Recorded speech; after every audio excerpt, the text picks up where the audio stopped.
चिराग पासवान को केवल इस्तेमाल किया जाएगा 2024 के चुनाव के लिए और 25 में इनको ठेंगा दिखा के भगा दिया जाएगा। चिराग पासवान बुर्बक है जी। सपना ना देखे कि बिहार का मुख्यमंत्री एक दलित को बना देगा, वो भी भाजपा के लोग। अरे सोचो ना, उत्तर प्रदेश में सबसे ज्यादा आबादी बहुजनों की है, लेकिन वहां पे एक योगी जाके बैठा है, वहां पे जो उप मुख्यमंत्री है पाठक बैठा है। तो तुम तो गुलामी के राह पे चल रहे हो भाई।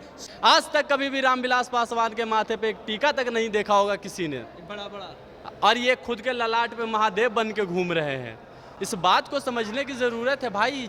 रामविलास जी की जो राजनीतिक विरासत आपको सौंपी गई है, उस चीज़ को आप समझिए और सही डायरेक्शन में जाइए। ब्राह्मणवादियों के चाल में मत फंसिए, इनके चुंगल बहुत ख़राब हैं। नहीं तो पासवान के नाम पे आपको ढो लेगा, लेकिन आप एक सांसद से बढ़कर ज़िंदगी में कभी कुछ नहीं बनेगा, क्योंकि ये देश ब्राह्मणवाद से मुक्त होकर अब अम्बेडकरवाद की ओर चल रहा है। तो आप भी अम्बेडकरवाद की ओर चलिए और दलित के हित की बात कीजिए। ना भगवा चाहिए, ना हिजाब चाहिए, वर्षों से तरसे हैं शिक्षा के लिए, इनके हाथों में बस किताब चाहिए। रामविलास पासवान जी थे, उनके जैसा बनना किसी के बस की बात नहीं है। तो हम लोग भी आज ये खुल के मुखर हो के अपनी बातों को रख रहे हैं।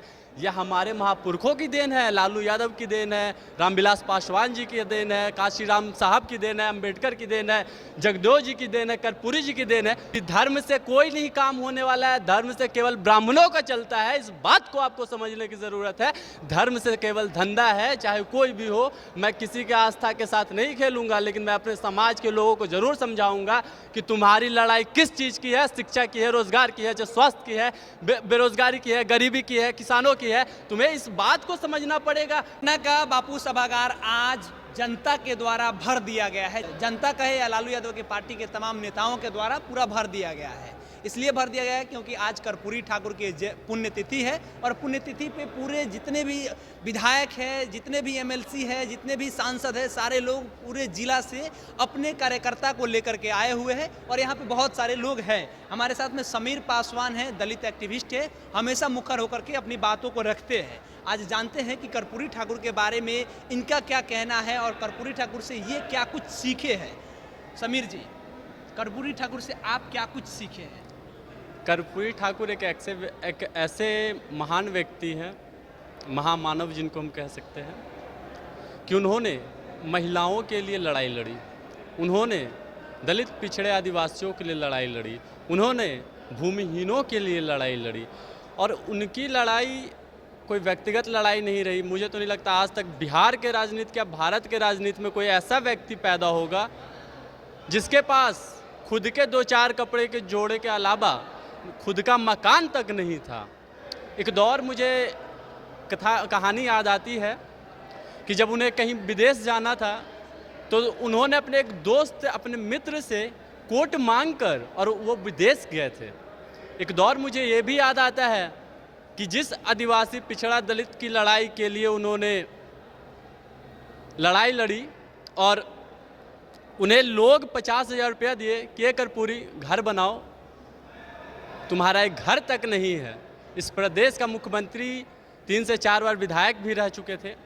उन्होंने कहा कि मुझे घर की ज़रूरत नहीं, इस पैसे से एक अच्छा विद्यालय बनाया जाए, और उन्होंने विद्यालय का निर्माण करवाया। तो एक ऐसे महान व्यक्ति थे और उन्हीं के आज बच्चे, उन्हीं का देन से आज जो आगे बढ़े, फल फूल रहे हैं लोग, उन्हीं के दलित आदिवासी के बच्चे आज राम मंदिर के नाम पे चंदा मांगते हैं। उन बच्चों को शर्म आना चाहिए कि तुम्हारे महापुरुषों ने तुम्हारे लिए क्या योगदान दिया है, क्या बलिदान दिया है, क्या अपने जीवन को संघर्ष।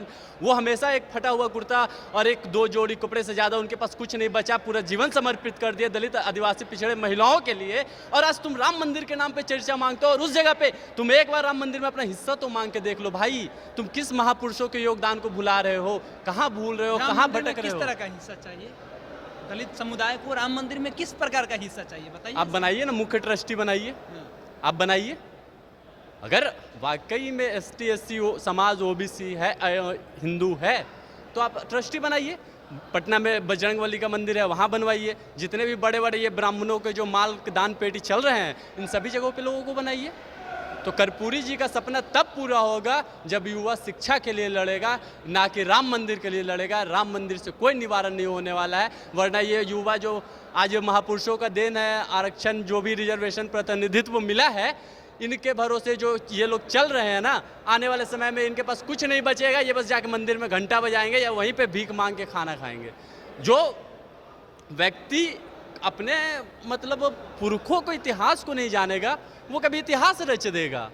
आज देख लीजिए, जगदेव प्रसाद कुशवाहा, कर्पूरी ठाकुर, लालू प्रसाद यादव, रामविलास, शरद यादव, मतलब मुलायम सिंह यादव, तमाम सारे समाजवादी नेता, काशीराम, तो ऐसे ऐसे नेता जब धीरे धीरे निकलते गए हमारे समाज से, तो भाई अब जरूरत है कि समाज को अवेयर करना है, लोगों में जागरूक फैलाना है कि धर्म से कोई नहीं काम होने वाला है, धर्म से केवल ब्राह्मणों का चलता है। इस बात को आपको समझने की ज़रूरत है। धर्म से केवल धंधा है, चाहे कोई भी हो। मैं किसी के आस्था के साथ नहीं खेलूंगा, लेकिन मैं अपने समाज के लोगों को ज़रूर समझाऊंगा कि तुम्हारी लड़ाई किस चीज़ की है। शिक्षा की है, रोजगार की है, जो स्वास्थ्य की है, बेरोजगारी की है, गरीबी की है, किसानों की है। तुम्हें इस बात को समझना पड़ेगा, क्योंकि तुम्हारे महापुरुषों ने अपने उसके लिए, तुम्हारी लड़ाई के लिए खुद की जान निछावर की है। भाई सरेआम गोली खाए हैं जगदेव प्रसाद कुशवाहा, और इनको हार्ट अटैक आया कर्पूरी ठाकुर जी को। तो कहीं ना कहीं देश का चिंता था, अपने दलित पिछड़ा आदिवासियों समाज का चिंता था भाई, तो तभी उनको मतलब उस तरीके से मृत्यु हुआ।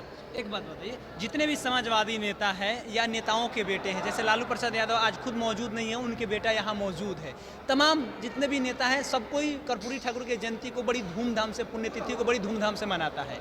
लेकिन यहाँ पे एक आदमी नहीं दिखता है हमेशा से, चिराग पासवान। उनके पिता भी बहुत बड़े समाजवादी नेता थे, लेकिन चिराग पासवान कर्पूरी ठाकुर के जयंती को मनाना, चाहे पुण्यतिथि को मनाना उचित काहे नहीं समझते? देखिए, हमारे जो नेता, हमारे अभिभावक रामविलास पासवान जी थे, उनके जैसा बनना किसी के बस की बात नहीं है।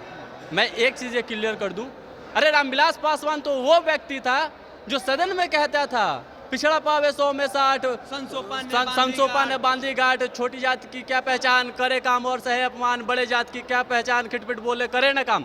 तो इस तरह के जब वो संसद में बात बोल देते थे, तो उनके जो बेटे हैं लाडले हमारे आदरणीय बड़े चिराग भैया जी, निवेदन है कि सिर्फ अपने पिताजी का जयंती, अपने पिताजी का मूर्ति लगाना बहुत ही अच्छी बात है, क्योंकि वो एक महान योद्धा थे, समाज के दलित पिछड़े आदिवासियों सभी के आवाज़ थे, संसद में उनकी आवाज़ बुलंद होती थी।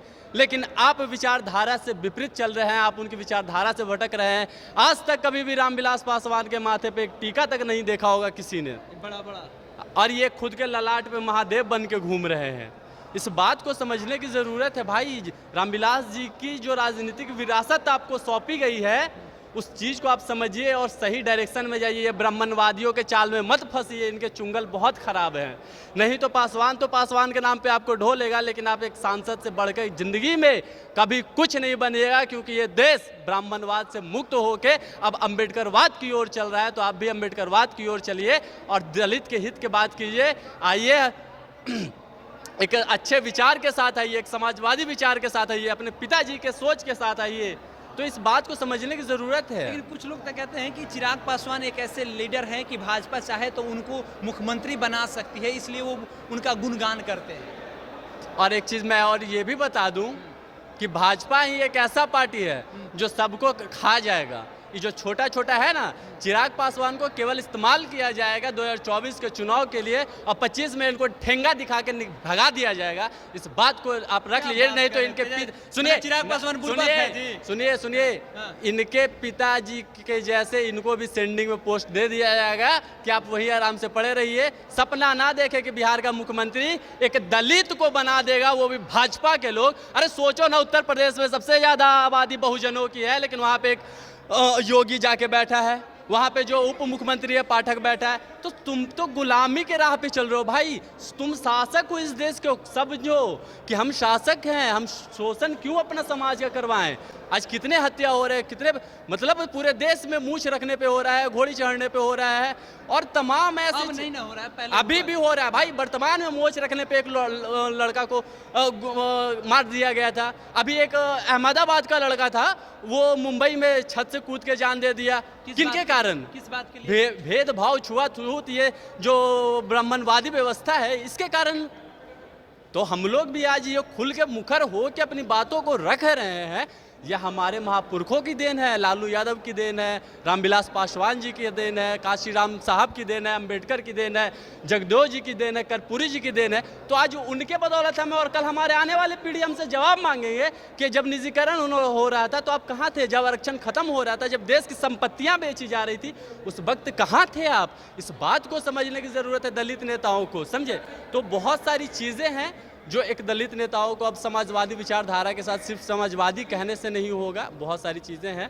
तो ग्राउंड लेवल पे काम हाँ, ग्राउंड लेवल पे काम होगा। चलिए, तो देखिए इसमें बहुत सारी चीज़ें हैं। क्या कुछ बोलना और मैं एक चीज़ और बता दूं, हाँ। इस देश को न भगवा चाहिए न हिजाब चाहिए, वर्षों से तरसे हैं शिक्षा के लिए, इनके हाथों में बस किताब चाहिए। जय भीम, जय संविधान, जय जोहार, जय मंडल। चलिए, जय भीम कह रहे हैं, नारा लगा रहे हैं, जय मंडल का नारा लगा रहे हैं और कह रहे हैं कि समाजवाद का चोला ओढ़ लेने से, चादर ओढ़ लेने से समाजवादी नहीं हो जाइएगा, ग्राउंड लेवल पर आपको काम करना होगा। चिराग पासवान को भी बड़ी भली बात ये समझा रहे हैं, बता रहे हैं कि उनके पिता कितने बड़े समाजवादी थे और ये किस तरह से ब्राह्मणवाद की तरफ ये जा रहे हैं। साथ साथ ये भी बातें बता रहे हैं कि कर्पूरी ठाकुर की जीवन काल में क्या क्या कुछ हुई, उनके पास कितने जोड़े कपड़ा हुआ करते थे, वो कैसे मुख्यमंत्री तक का सफ़र किए, वो कैसे 50,000 रुपये जब उनको लोग कंट्रीब्यूट करके दिए तो वो बोले कि हम इससे कपड़ा नहीं खरीदेंगे, हम इससे घर नहीं बनवाएंगे, बल्कि हम इससे एक विद्यालय बनाएंगे ताकि उससे समाज के लड़के पढ़ेंगे और आने वाले समय में समाज का भलाई होगा। बाकी आपका क्या राय है, कर्पूरी ठाकुर कैसे व्यक्ति थे और समीर पासवान के बाद से आप कितना सहमत है, कमेंट बॉक्स में बताइएगा। नाम हमारा केशव हुआ, आप पब्लिक स्टेशन देख रहे हैं। बहुत बहुत धन्यवाद।